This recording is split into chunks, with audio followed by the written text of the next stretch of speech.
할렐루야. 예수 그리스도 이름으로 하나님 말씀 증거하겠습니다. 우리 다 같이 하나님 말씀 미가서 7장 11절 말씀을 다 같이 찾겠습니다. 구약성경 1297쪽 미가서 7장 11절 미가서 7장 11절 말씀을 우리 같이 읽겠습니다. 시작. 내 성벽을 건축하는 날 곧 그날에는 지경이 넓혀질 것이라. 아멘. 네, 오늘 이 시간은 성벽을 재건하라 라는 제목으로 하나님 말씀을 증거하겠습니다. 지난 3월 인도네시아에서 세계 대표자 대회가 있었습니다. 이 행사는 전 세계 많은 나라에 우리 참예수교회가 있지 않습니까? 그 나라를 대표하는 일꾼들이 모여서 사역의 정신 그리고 방향 이것을 논의하고요. 그리고 또 진리를 토론하는 그런 시간입니다. 지난번 모임에 주제가 있었는데요. 그 주제가 뭐냐면은 성벽을 재건하라, 경계를 확장하라 입니다. 그리고 주제 선구가 바로 오늘 미가서 7장 11절의 내용이었습니다. 이 주제를 바탕으로 해서 구체적으로 5가지 우리가 재건해야 될 그 부분에 대해서 이렇게 토론을 한 바가 있는데요. 우리 한국 총회에서도 이 내용을 이제 받아서 매월 그 모든 교회에서 매월 첫 안식일에 이 주제를 하나씩 이제 다루기로 결의를 했습니다. 그래서 기쁜 마음으로 이 말씀을 받아서 여러분에게 전해드립니다. 우리 미가서 1장 1절을 보겠습니다. 미가서 1장 1절. 자, 우리 같이 읽어보겠습니다. 시작. 유다 열왕 요담과 아하스와 히스기야 시대에 모레셋 사람 미가에게 임한 여호와의 말씀 곧 사마리아와 예루살렘에 관한 묵시라. 이 말씀을 보니까 미가 선지자가 언제 활동을 했던 선지자인지 우리가 알 수 있는데요. 어느 왕 때 미가 선지자가 일을 했습니까? 아하스 왕과 그리고 히스기야 왕. 우리가 이것을 보면 그때 그 나라의 모습이 어떠했는지 우리가 생각을 해볼 수가 있죠. 열왕기하 말씀을 보겠습니다. 열왕기하 16장입니다. 열왕기하 16장 7절 8절을 보겠습니다. 열왕기하 16장 7절 8절 제가 읽겠습니다. 아하스가 아수르 왕 디글랏 빌레셀에게 사자를 보내어 이르되 나는 왕의 신복이요 왕의 아들이라. 이제 아람 왕과 이스라엘 왕이 나를 치니 청컨대 올라와서 나를 그의 손에서 구원하소서 하고 여호와의 전과 왕궁 곳간에 있는 은금을 취하여 아수르 왕에게 예물로 보내었더니. 이 아수르 왕은 아주 악한 왕이었는데요. 이 사람이 자기의 목숨을 건지기 위해서 하나님을 의지하는 것이 아니라 성전의 그 보물을 모아서 금을 긁어서 이 아수르 왕에게 보내고 도움을 청한 내용입니다. 아수르 왕을 의지했다는 것입니다. 그리고 10절 11절을 보시면요. 여기 한 수를 더 뜹니다. 아하스 왕이 아수르 왕 디글랏 빌레셀을 만나러 다메섹에 갔다가 거기 있는 단을 보고 드디어 그 구조와 제도의 식양을 그려 제사장 우리아에게 보내었더니 아하스 왕이 다메섹에서 돌아오기 전에 제사장 우리아가 아하스 왕이 다메섹에서 보낸 모든 것대로 단을 만든지라. 이 아하스 왕이 이방의 제단을 보고 너무 반한 것입니다. 너무 멋져 보인 거예요. 그래가지고 그대로 그림을 그려서 이 제사장에게 보냈더니 제사장이 그것을 가지고 제단을 만든 것을 지금 말하고 있습니다. 뿐만이 아니라 이후의 모습을 보시면 이 아하스 왕이 하나님께서 모세에게 주신 그런 규례를 버리고 하나님의 말씀을 버리고 자기 마음대로 이방 나라의 그 방법들을 가져와서 제사를 지내는 것을 우리가 볼 수가 있습니다. 여러분, 이 성전은 본래 누가 만들었던 성전이죠? 아하스가 이렇게 더럽힌 성전은 원래 누가 만든 성전입니까? 솔로몬이 만든 성전입니다. 그때 성전의 모습이 어땠을까요? 솔로몬이 처음 하나님께 성전을 드릴 때 그 모습은 하나님의 영광이 가득해서 제사장이 서 있기도 힘들 정도로 그렇게 영광이 가득한 모습이었습니다. 역대하 5장 14절을 보면 그렇게 말씀하고 있지요. 구름으로 인하여 능히 서서 섬기지 못하였으니 이렇게 말하고 있습니다. 근데 그렇게 영광스러웠던 성전이 이렇게 더러워졌다는 것입니다. 그래서 하나님께서 이 여러 선지자를 통해서 그리고 이 미가 선지자를 통해서 그 성전을 무너뜨리고 이스라엘 나라를 망하게 할 것이다. 이렇게 예언을 하고 있습니다. 그 솔로몬의 성전이 그 영광스러웠던 성전이 끝난다는 거예요. 예. 만약에 이것이 역사의 전부라면 마귀가 박수를 치겠죠. 그죠? 예, 그러나 이것이 끝이 아닙니다. 하나님께서 어떤 일을 하나 계획을 하시는데요. 그게 뭐냐면은 지금 아직 이 성전이 솔로몬의 성전이 멀쩡히 있을 때입니다. 그러나 하나님께서 그것을 버리셨다고 말하셨습니다. 그리고 이후에 어떤 사람들을 세우셔서 성벽을 재건하고 그리고 성전을 새롭게 건립할 것을 하나님께서 말씀하셨습니다. 오늘 이 내용이 본문의 말씀 미가서 7장 11절의 내용이 바로 그 내용이지요. 그래서 두 번째 성전을 우리가 뭐라고 부릅니까? 예, 스룹바벨 성전이다 이렇게 부르죠. 첫 번째 성전은 뭐라고 부르죠? 솔로몬 성전. 두 번째는 스룹바벨 성전이라고 우리가 부릅니다. 그래서 구약 성경에는 두 번의 성전이 있습니다. 예, 그죠? 예, 구약 성경에는 두 번의 성전이 있습니다. 그러면 여러분 어떤 성전이 더 좋을까요? 첫 번째 성전이 좋을까요? 두 번째 성전이 좋을까요? 여러분 우리가 여기 지금 건축을 해서 여기에 있는데요. 어떤 사람이 그러더라고요. 자기 집을 지어보니까 한 3번 정도 지어봐야 내가 제대로 짓겠다. 뭐 그런 이야기를 했습니다. 열심히 정성껏 지어놔도 시간이 지나면 하자도 있고 그리고 또 마음에 안 드는 면도 있죠. 내가 이랬어야 되는데 2번도 부족하대요. 3번은 지어야 된다고 하는 말을 들었습니다. 어떻게 여러분 성전을 다시 지으면 잘 지을 자신이 있으십니까? 웃음의 의미는 무엇입니까? 이스라엘 백성이 두 번째 성전을 지으니까 이제 겁나게 잘 짓겠죠. 그랬을까요? 자, 우리 학개서 말씀을 보겠습니다. 학개서 2장 말씀을 보겠습니다.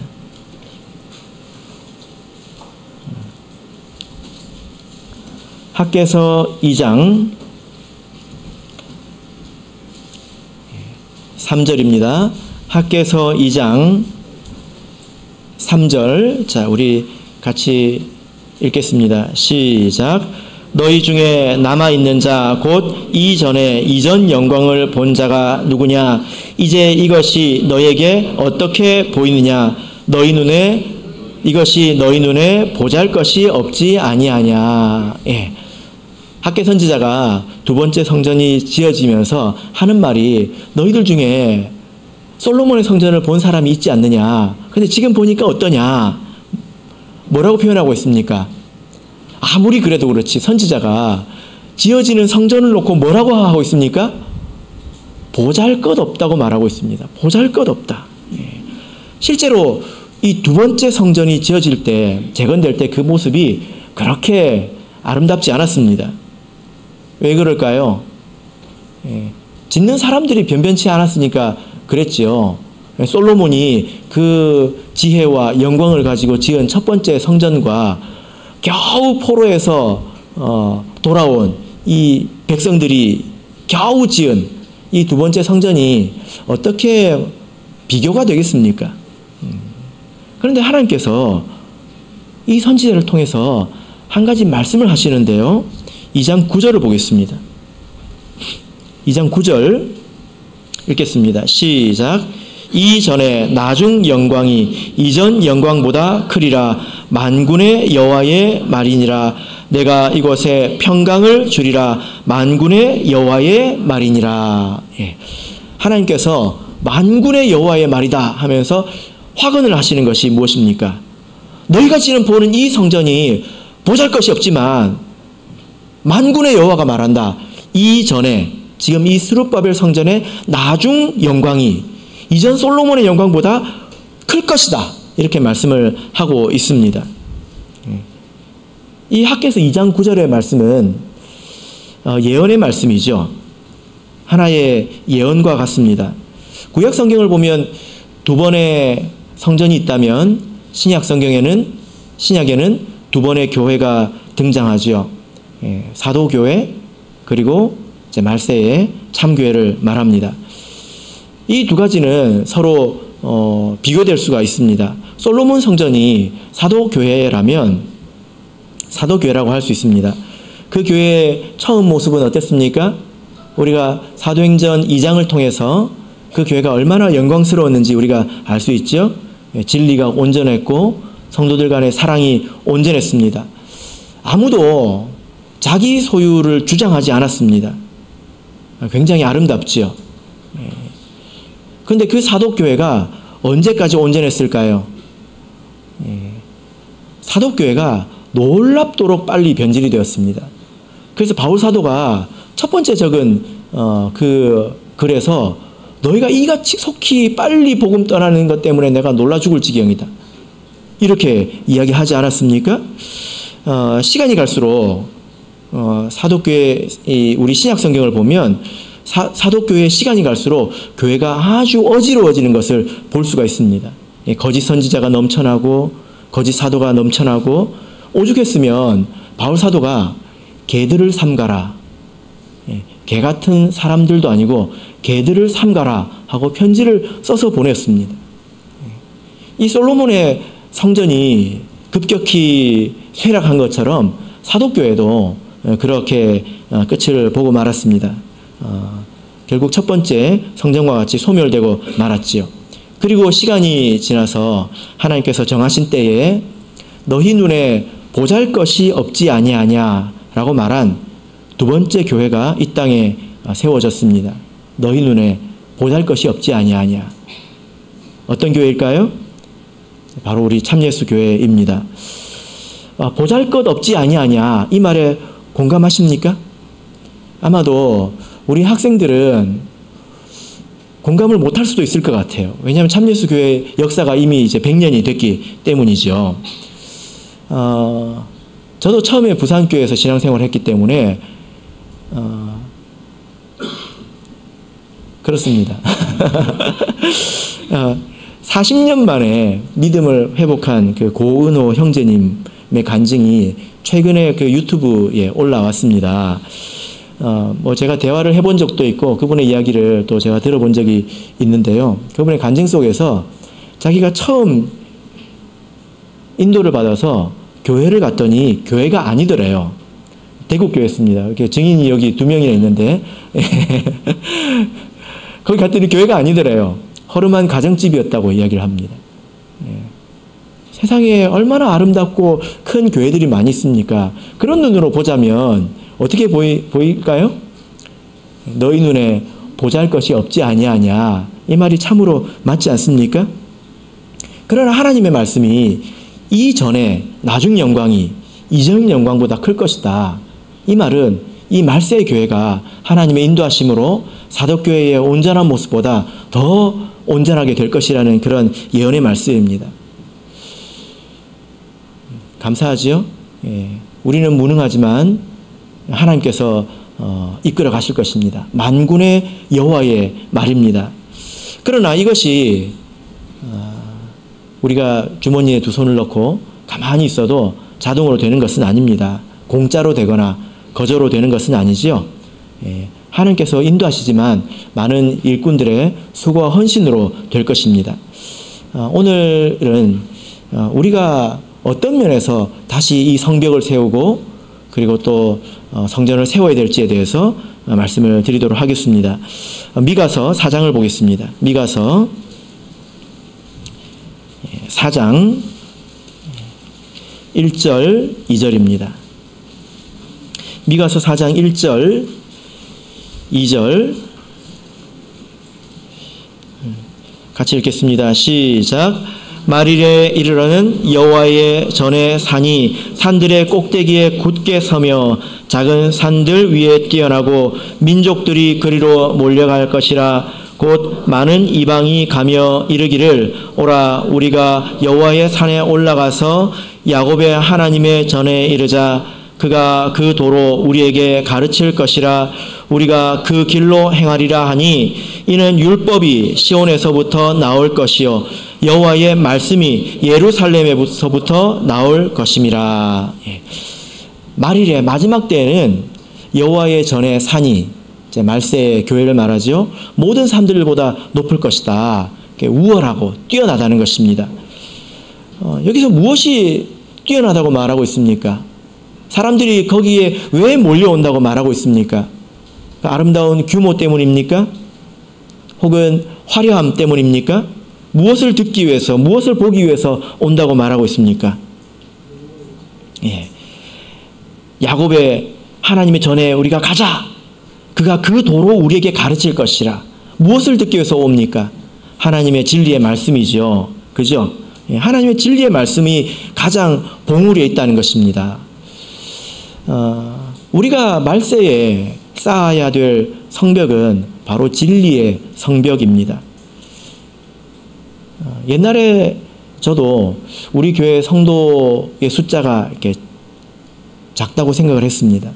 그리고 우리 교회도 작다고 생각을 했지요. 제가 한 번은 무슨 일이 있어가지고 수영로 교회를 가본 적이 있습니다. 혹시 아십니까? 수영로 교회를 가본 적이 있는데요. 너무 크더라고요. 의리의리했습니다. 그리고 서울의 어떤 대형 교회 그 담임 목사님이 돌아가신 것을 이렇게 봤는데 아주 오래전입니다. 근데 그 당시에 실시간 방송을 했습니다. 지금 같으면 실시간 방송이 일도 아니죠.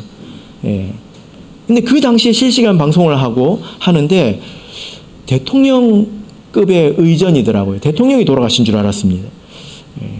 물론 우리 교회가 큰 것이 잘못이 아니고 또 나쁜 것이 아니죠.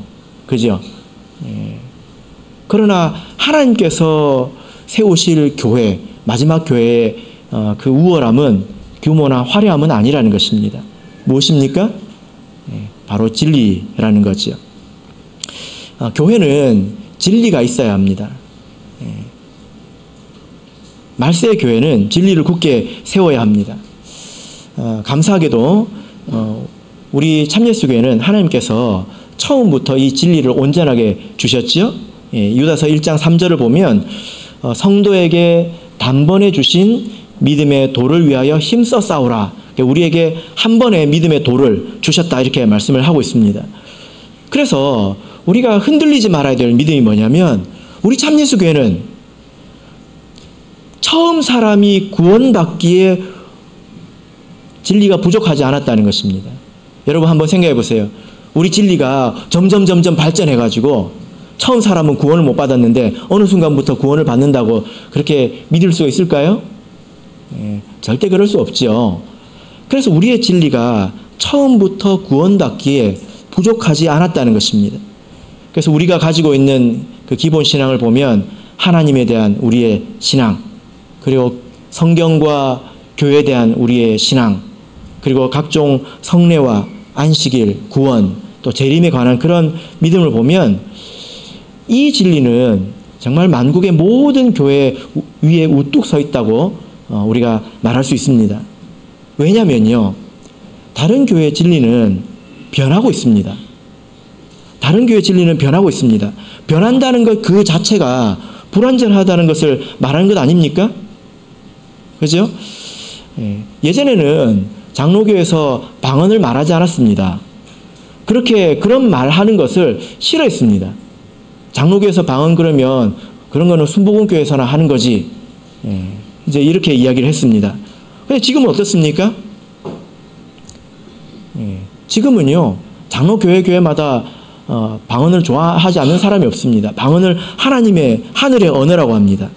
야, 이제 그들이 이제 진리를 깨달은 것일까요? 그렇지 않아요. 예전에 어떤 구도자가 저희 교회에 왔는데 자기 교회에서 일하시는 그 사찰 교회를 이렇게 섬기는 집사님이 상주하면서 자기가 중국어 방언을 받았다고 하는 거예요. 그래가지고 막 방언 기도를 하는데 자기가 너무 궁금해서 새벽 기도를 가가지고 한참 동안 그분 옆에서 앉아서 기도한다고 앉아가지고 그분이 하는 말이 중국어인지를 들어봤대요. 중국어가 근데 아니더랍니다. 그분들은 그렇게 믿고 있습니다. 그리고 혹은 방언은 여러 가지 은사 중에 하나다 이렇게 믿고 있습니다. 그리고 심지어요, 같은 교회에 방언은 하나님의 언어라고 말하는 사람들이 있는 반면에 어떤 사람들은 뭐라고 말하냐면 언제부터 방언이 하늘의 언어였냐 하고 공격하는 사람들이 있습니다. 그래서 뭐가 어려운지 아십니까? 그분들의 의견이 뭔지 아는 게 어렵습니다. 당신들의 의견이 뭐냐? 당신들의 견해가 뭐냐? 이걸 아는 것조차도 어렵습니다. 사람한테 물어보면 다 말이 다르다는 것입니다. 그러나 한 가지 확실한 것은 변하고 있다는 것이. 변한다는 것이 부족하다는 것이지 않습니까? 그러나 우리 참예수 교회는 처음부터 변한 적이 없습니다. 믿고 있던 바가 그대로이지요.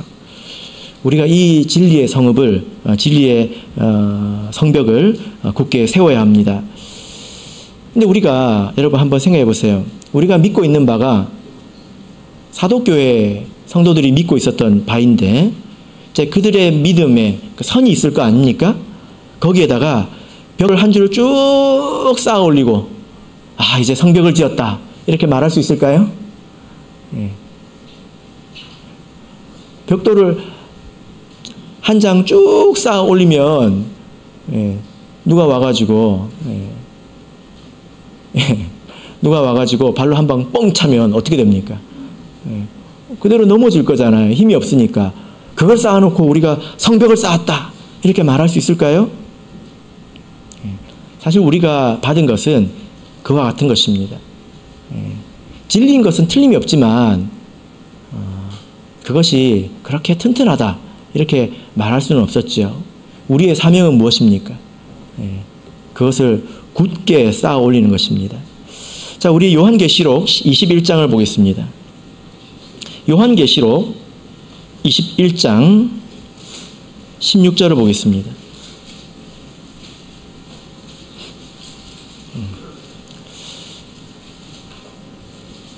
우리가 믿고 있는 바를 여러분들께서 잘 아실 텐데 어떤 사람이 질문을 한 번만 해도 우리 입이 막힐 정도라면 그럼 벽돌 한 장으로 쌓아 올린 성벽에 지나지 않는 거죠. 근데 우리가 추구해야 될, 우리가 이뤄야 될 성벽의 모습이 어떻습니까? 계시록 21장 16절 읽겠습니다. 시작. 그 성은 네모가 반듯하여 장광이 같은지라 그 갈대로 그 성을 청량하니 12,000 스타디온이요 장과 광과 고가 같더라.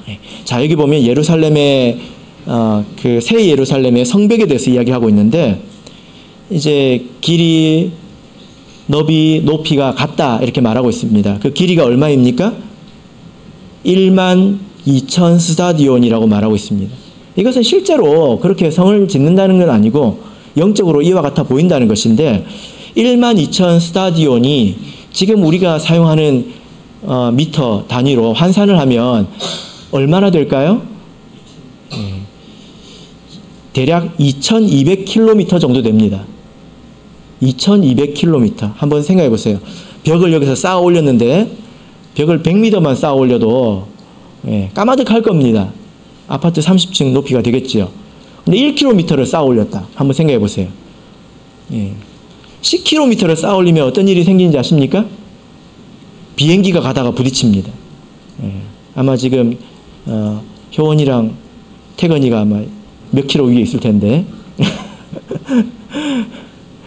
그런데 2,200km예요. 한번 생각해 보세요. 이 높이가 2,200km이면 국제선 비행기가 대략 10km 정도 높이로 날아다닙니다. 그러니까 밑바닥에 와서 부딪히겠죠. 그렇게 성을 높이 쌓아 올리려면 그것이 얼마나 든든해야 되겠습니까? 얼마나 확실해야 되겠습니까?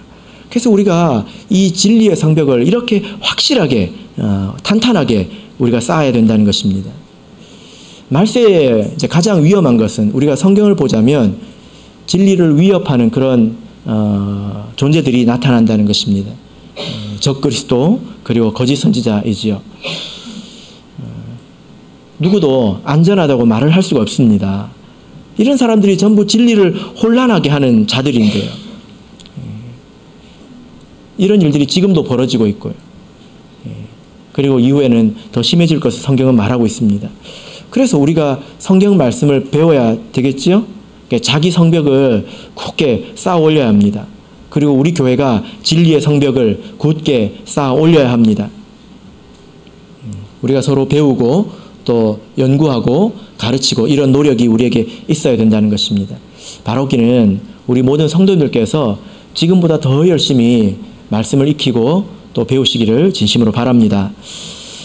이어서 우리가 두 번째로 쌓아야 될 성벽은 공의의 성벽입니다. 거룩과 공의의 성벽입니다.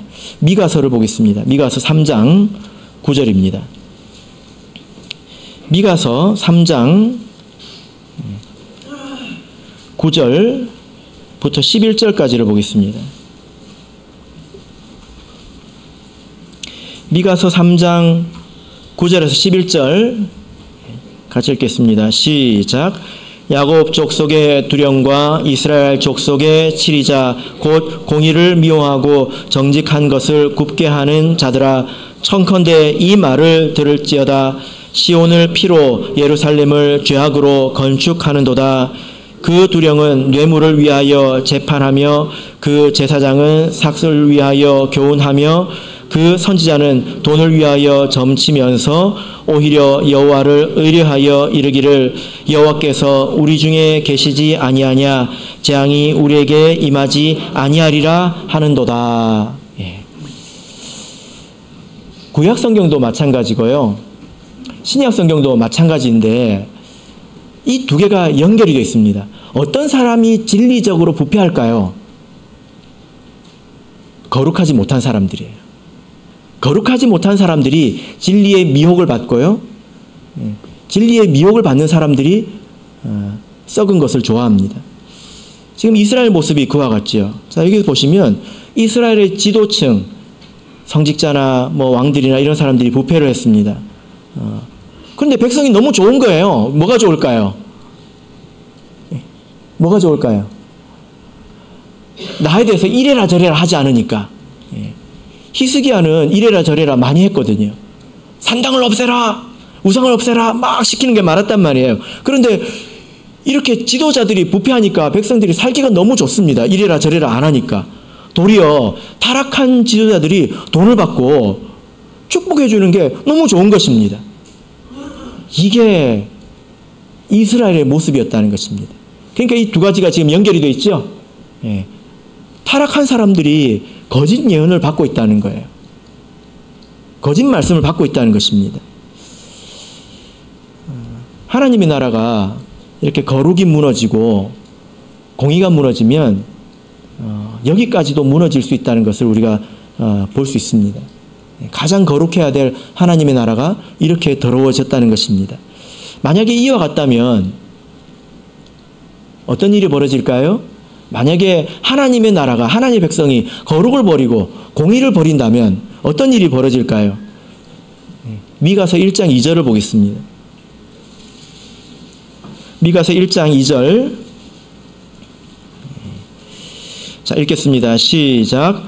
백성들아, 너희는 다 들을지어다. 땅과 거기 있는 모든 것들아, 자세히 들을지어다. 주 여호와께서 너희에게 대하여 증거하시되 곧 주께서 성전에서 그리하실 것이니라. 자, 이 말씀이 뭐냐면요. 백성들아, 잘 들어라.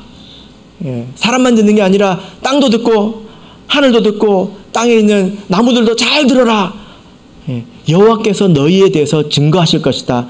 너희의 잘못에 대해서, 너희가 얼마나 나쁜 짓을 했는지에 대해서 하나님이 성전에서 이야기하실 것이다. 이렇게 말씀하고 있습니다. 성도가 거룩을 저버리고 교회가 공의롭지 못하면 하나님이 성도들하고 싸우십니다.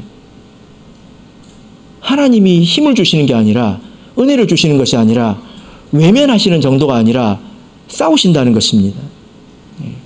하나님께서 불의한 자기 백성과 싸우겠다고 이렇게 말씀하고 계십니다. 잘 들어보라고 이렇게 말씀하고 있지요.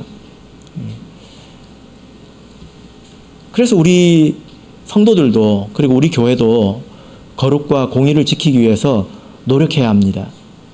특별히 이번에 연총에서 나온 그 글 가운데서 언급된 세 가지를 제가 말씀을 드리자면, 첫 번째가 개인 혹은 직권의 우상화. 이 의미가 뭐냐면 한 사람의 영향력이 교회를 넘어서는 걸 말합니다. 한 사람의 영향력이 교회를 넘어서는 것. 그리고 두 번째가 일꾼의 도덕적 편향. 일꾼이 타락한 것을 교회가 시정하지 못하는 것. 일꾼이 타락하고 성도에게 문제가 있으면 마땅히 교회는 책망할 수 있어야 되지 않습니까? 근데 그것을 하지 못한다는 것입니다. 세 번째는 가족의 영향력입니다. 가족의 영향력. 한 가족이 혹은 어떤 무리가 당이 되어서 그것이 교회 위에 있다는 것입니다. 그렇게 된다면 공의가 굽어지게 되겠죠. 우리 교회는 이것을 정말 조심해야 합니다. 우리가 개인적으로 혹은 가정적으로 만약에 내가 저버린 문제가 있다면 내가 돌이켜야 합니다. 내가 내려놓지 못한 부분이 있다면 그것을 내려놓고 하나님 앞에 온전하기를 우리가 애써야 합니다. 베드로가 권면했지 않습니까? 주 앞에서 점도 없고 흠도 없이 평강 가운데 나타나기를 힘쓰라. 우리가 어떤 어려운 일이 있을 때 하나님 앞에 나오지 않습니까? 그때 나에게 문제가 있으면 찝찝하단 말이에요. 그러니까 우리가 하나님 앞에 나올 때마다 점도 없고 흠도 없이, 물론 그렇다고 우리가 완전히 거룩하다는 건 아니에요. 그러나 내가 하나님 앞에서 저버린 문제는 없어야 된다는 것입니다. 그렇게 나오기를 힘쓰라고 권면하고 있습니다. 그리고 다른 우리 가족이 부족함이 있다면 내가 그 틈을 메우고 그들을 위해서 기도하고 그런 모습이 있어야 된다. 베드로가 이렇게 권면을 하고 있습니다.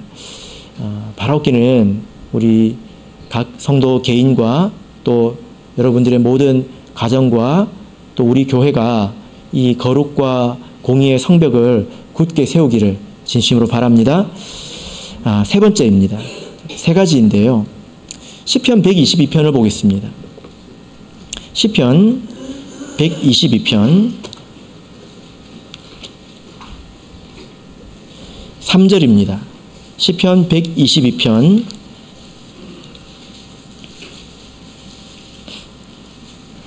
자, 우리가 굳게 세워야 될 성벽, 모든 다른 산들 위에 마땅히 있어야 될 그 성벽, 첫 번째가 무엇이었습니까? 진리의 성벽. 두 번째는 공의의 성벽, 거룩과 공의의 성벽. 사실 이 두 가지는 항상 같이 갑니다. 거룩한 사람들이 진리를 알아봅니다. 진리를 알아보려면 눈이 깨끗해야 돼.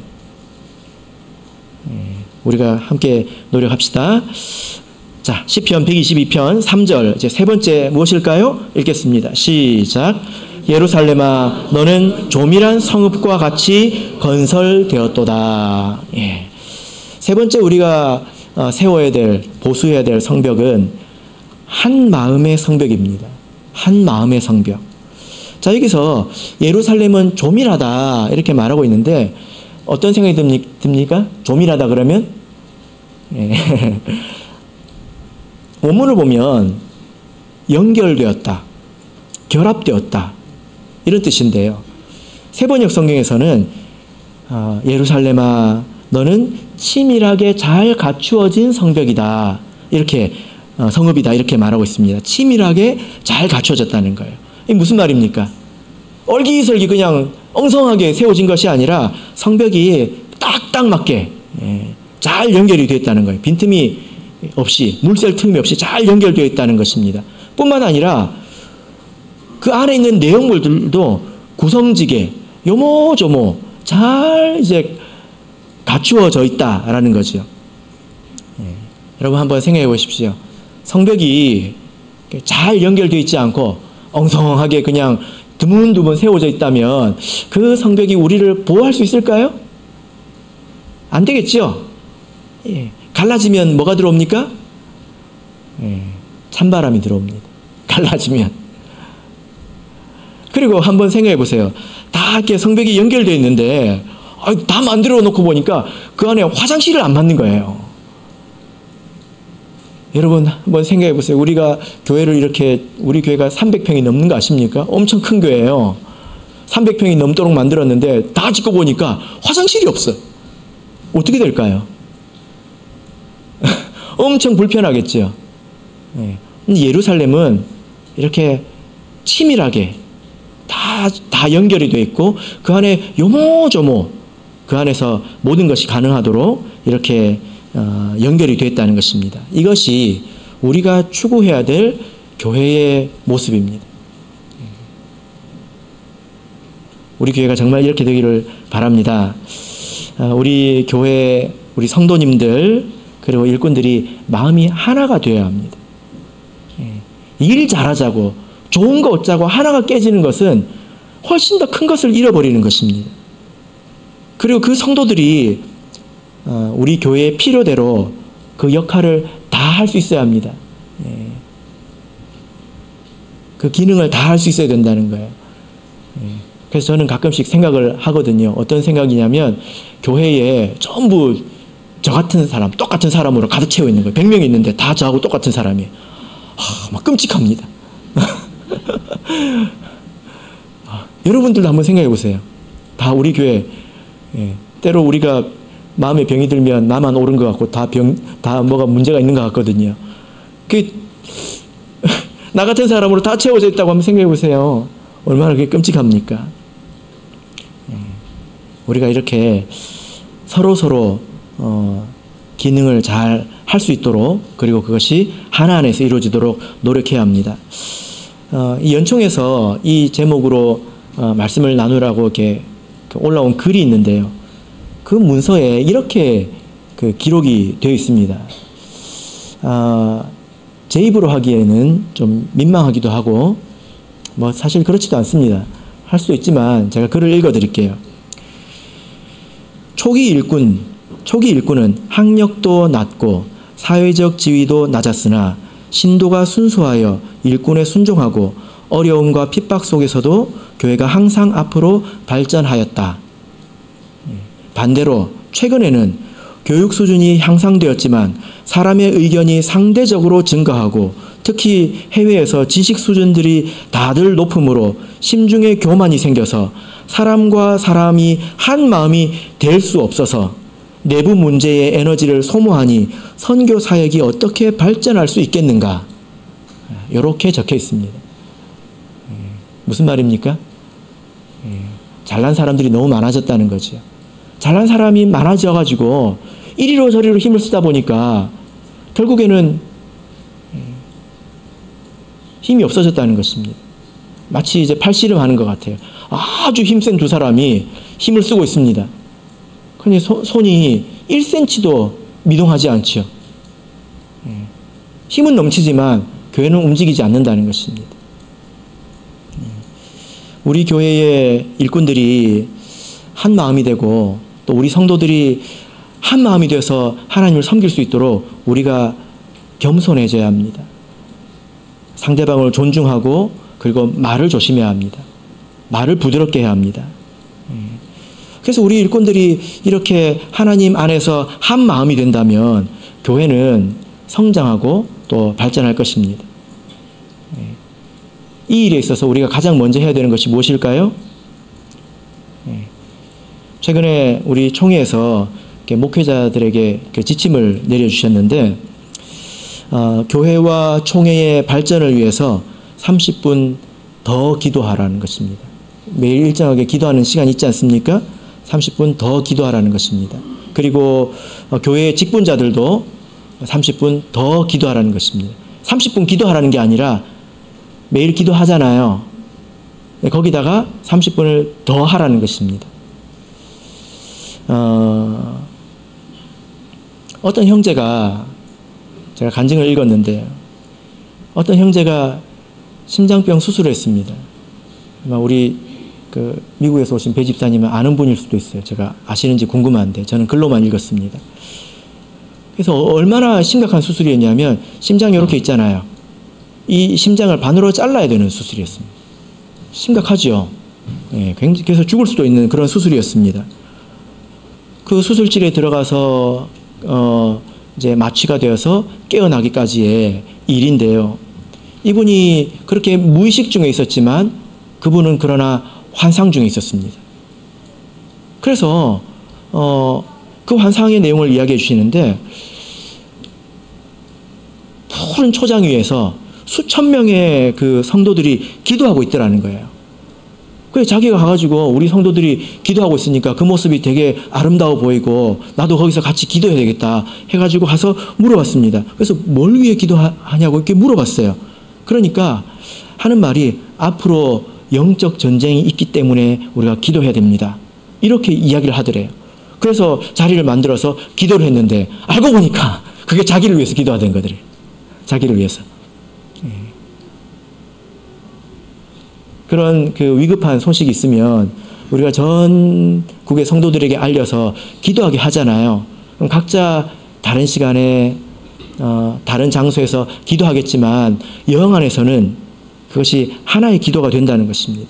그리고 이 간증을 통해서 알 수 있는 것은 우리가 마음을 모아서 기도할 때 비로소 영적인 전쟁을 준비하게 된다는 것입니다.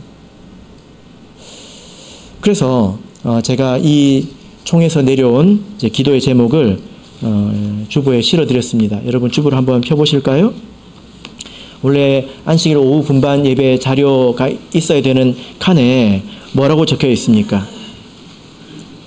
직분자 매일 30분 기도 더하기 운동, 더 띄우고 하기가 되어야 될 것 같은데 더하기 운동입니다.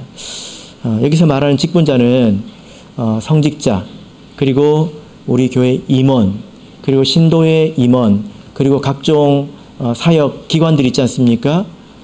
성가대 뭐 이런 기관들 있잖아요. 애찬부 이런 사역팀의 책임자들을 말합니다. 이런 분들은 매일 기도하시는 것에서 30분을 더 기도하라는 것입니다. 이것이 총회의 부탁이고 우리가 여기서 만약에 한 마음을 합할 수 없다면 무엇을 할 수 있을까 이런 생각이 좀 드네요. 합심해서 기도하는 것이 영적인 전쟁을 준비하는 것이라면 합심해서 기도가 안 된다면 전쟁전에 지게 되는 거겠지요. 여기 간단한 기도의 제목이 있습니다. 아마 이 기도 제목을 볼 때 여러분들께서 머리에 떠오르는 그런 사람들이 있을 것입니다. 첫 번째는 연합총회, 그리고 두 번째 한국총회, 그 일꾼들, 여러분 많은 목사님들 기억하시죠? 예. 이번 그 7월 16일에 그 전임 목자님이었던 유바나마 목자님이 와서 전도 세미나를 하십니다. 예. 그래서 지나간 목자님들도 이미 여러분들이 몇 분 알고 계시잖아요. 그런 분들을 생각하시면서 기도하시라는 겁니다. 그리고 꼭 저를 빼놓고 기도하시면 안 됩니다. 왜냐하면 여러분이 보시기에 어떻게 보이는지 모르겠지만 저는 기도가 많이 필요합니다. 예. 그리고 총회 재개발 정비 사업을 위해서 기도해 주시길 바랍니다. 그리고 신학생, 지금 우리 한국 총회 신학생이 몇 명 있는지 아십니까? 예? 지금 2명 있습니다. 예. 그래서 지금 3학년 1학기를 마치고 이제 한 학기 남겨둔 상황이죠. 예. 신영길 신학생 그리고 이남찬 신학생 2분이 계십니다. 그리고 내년부터 다시 신학이 또다시 개설이 됩니다. 4명입니다. 예. 이분들은 아직 입학을 안 했기 때문에 예비 신학생이죠. 누구일까요? 예. 이찬우 형제, 이남찬 신학생의 동생입니다. 예. 이찬우 형제, 그리고 거제도의 공관택 형제, 그리고 수문 출신의 대방교회 이정원 형제, 그리고 전주교회 김인수 형제입니다. 우리 부산교회에서는 언제 신학생이 나올까? 예. 요. 예? 언제 나올까요? 이분들을 위해서 기도해 주시길 바랍니다. 그리고 밑을 보면 그동안에 여러분 눈에 잘 띄지 않던 그런 기도 제목이 있을 겁니다. 안식일 5년 내에 우리 교회 안식일 평균 출석 인원이 130명이 되도록 기도하는 것이고, 향후 10년 동안 매년 5명 이상이 세례를 받는 것입니다. 저는 우리 내면적인 신앙의 성장이 더 중요하다고 생각을 합니다. 그것을 통해서 우리가 자연스럽게 성장하는 것이 더 중요하지요. 그죠? 그러나 이렇게 목표를 정해놓고, 왜냐하면 내면의 성장은 우리가 아직 전도할 수 있기 때문에 반드시 전도의 열매로 드러날 것입니다. 그래서 이렇게 목표를 정해놓고 우리가 달리는 것도 문제가 될 것은 없습니다. 왜 이렇게 정했냐면요, 우리 총회가 정한 목표가 있습니다. 그 정한 목표를 우리 교회에 할당을 해보면 이 정도 숫자가 나옵니다. 이 정도 숫자가 나오면요, 지금 안식일에 오전에 예배 드리는 분이 100명 정도 됩니다. 그럼 올해 안에 105명이 돼야 돼요. 이게 쉽지 않습니다, 여러분. 이런 일은 사실 부산교회가 지난 10년 동안 겪어보지 못한 일이에요. 그럼 신도회별로 한 명씩은 안정적으로 더 나와야 합니다. 한 명이 안 나오면 이제 그 신도회가 책임을 져야 되는 거죠. 이렇게 할당을 해드렸으니까 우리가 이것을 위해서 기도합시다. 특별히 우리 교회 직분자들이 마음을 합해서 기도해야 합니다. 어떤 교회는 안식일 오전 10시가 되면 직분자들이 교회에 먼저 모여서 기도부터 합니다. 그리고 그 안식일을 위해서 원만한 사역과 하나님의 은혜를 위해서 기도를 하고, 그리고 봉사하기 시작합니다. 물론 그 전에 와서 준비를 하겠지요. 그러나 우리 이제 그 부산교회는 제가 이것을 생각을 해봤는데요, 적어도 우리가 10시 20분에 기도하지 않습니까? 그리고 20분간 기도하잖아요. 그 시간에는 여기 앉아 있어야 합니다. 그리고 안식일에 하나님의 은혜가 풍성하도록 기도해야 합니다. 그리고 매일 우리가 이 말씀대로, 이 총회의 권면대로 우리가 기도해야 될 것입니다. 에스겔서 13장을 보겠습니다. 에스겔서 13장. 이 말씀을 우리가 듣게 될까 두려운 마음이 있는데요. 에스겔서 13장 5절입니다. 에스겔서 13장 5절.